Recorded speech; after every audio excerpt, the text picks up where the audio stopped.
Assinou, mas entendeu? Por que a maioria dos contratos ainda dá problema? Bem-vindos ao Letras Miúdas. Porque contrato bom não grita. Mas também não engana.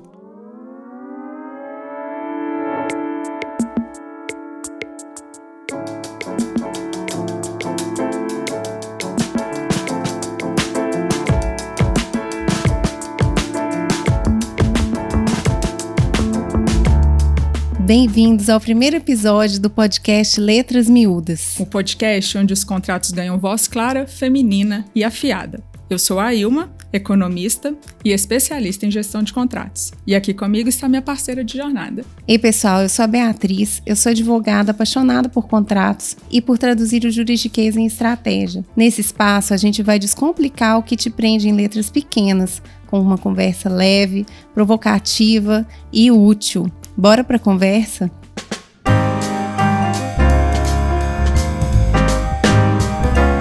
Então, Bia, você já assinou um contrato com pressa?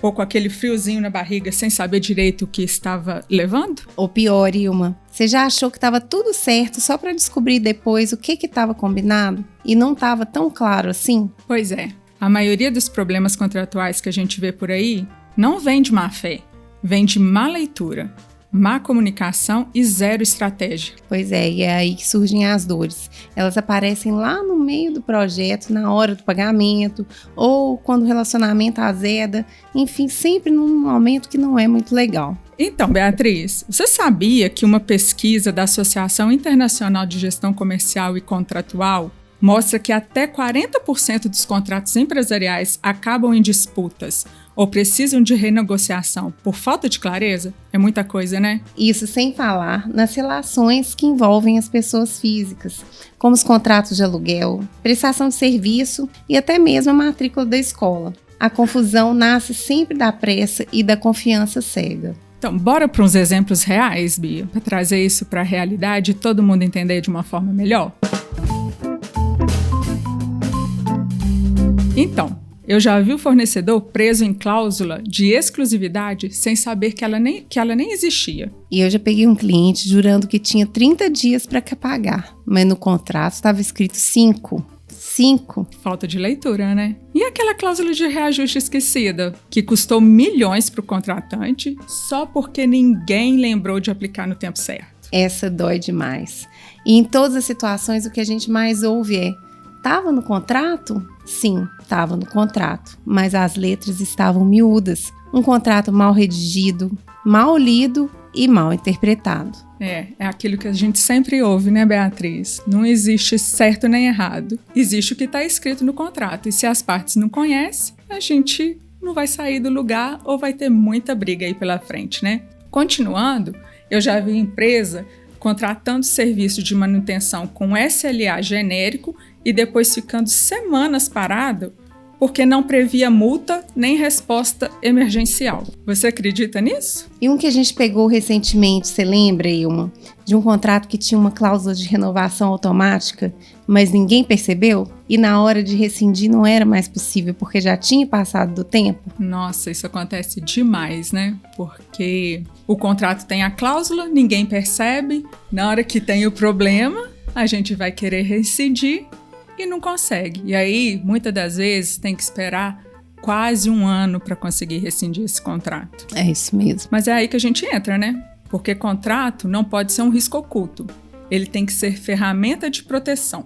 E a comunicação falha é o coração de muitos problemas. Tem cliente que diz uma coisa verbalmente, o fornecedor entende outra, e quando vão ver, o contrato registra uma terceira versão completamente diferente. E às vezes é o excesso de confiança, né? A gente confia demais na relação.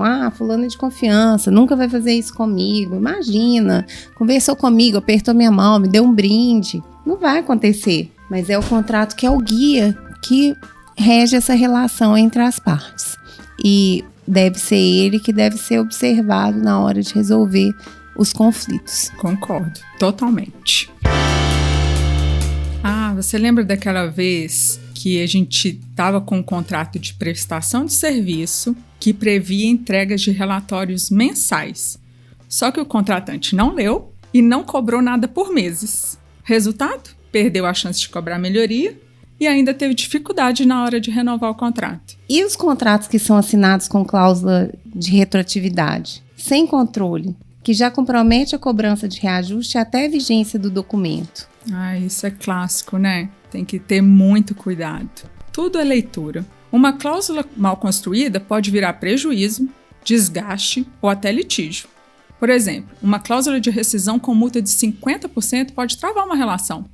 E quando a empresa vai tentar negociar, já está tudo contaminado. Ou cláusulas que limitam responsabilidade de um lado só. Quer evitar dor de cabeça? Faz um checklist antes de assinar, lê direitinho, vê se está claro, se tem clareza do prazo, se as condições comerciais estão bem definidas, se você entendeu aquilo que você está assumindo. E sempre que possível, envolve as áreas operacionais. Quem está no dia a dia muitas vezes enxerga riscos que o jurídico ou o comprador não percebe no papel. É quem tem a vivência, né? Que tem que saber como que o contrato vai ser melhor conduzido. Exatamente. Ô Ilma, e onde que você acha que está o problema? Vamos direto no ponto disso? Porque o problema, ele está em vários lugares, concorda? Falta de tempo para revisar com calma, um copiar e colar modelo na internet achando que serve para tudo, falta de integração entre o jurídico, que é aquilo que você falou agora, né, que de quem que está no dia a dia, integração jurídica, compras, engenharia, né, quem está realmente, né, envolvido ali naquela relação contratual, e cada um olhando somente aquela sua parte não é legal, né, tem que ser uma coisa integrativa. E claro, a ausência de alguém com visão técnica e estratégica também é um peso muito grande, né? Isso também contribui bastante para que esse problema se torne mais grave.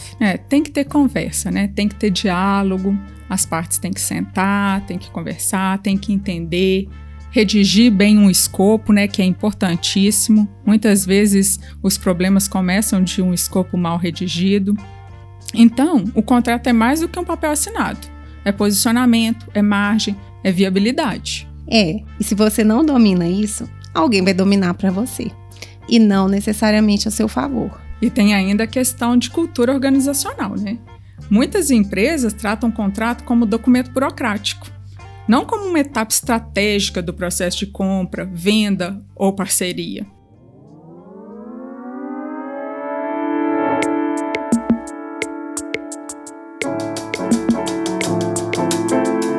Ilma, dá para virar esse jogo. Dá para transformar o contrato em uma ferramenta de inteligência e não em uma armadilha.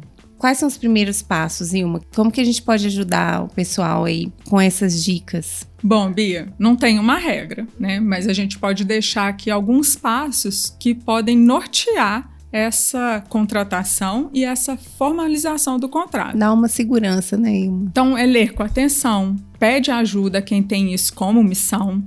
Pergunte, quem ganha com essa cláusula? Traduza o juridiquês sem medo. A dúvida de hoje evita o prejuízo de amanhã. E você, como advogada, Bia, sabe muito melhor do que nós, né? O juridiquês tem muita pegadinha, não tem? Tem mesmo. Tem que registrar tudo, né? O que não está escrito também não está combinado. Se você não entender o que está escrito, não vai ser muito legal. Porque contrato é uma palavra formalizada. E palavra que vale, protege. E no final, revise o documento inteiro. Não só o que te disseram que mudou. Às vezes, a pegadinha está no que permaneceu igual. E se você já assinou algo sem ler tudo, respira.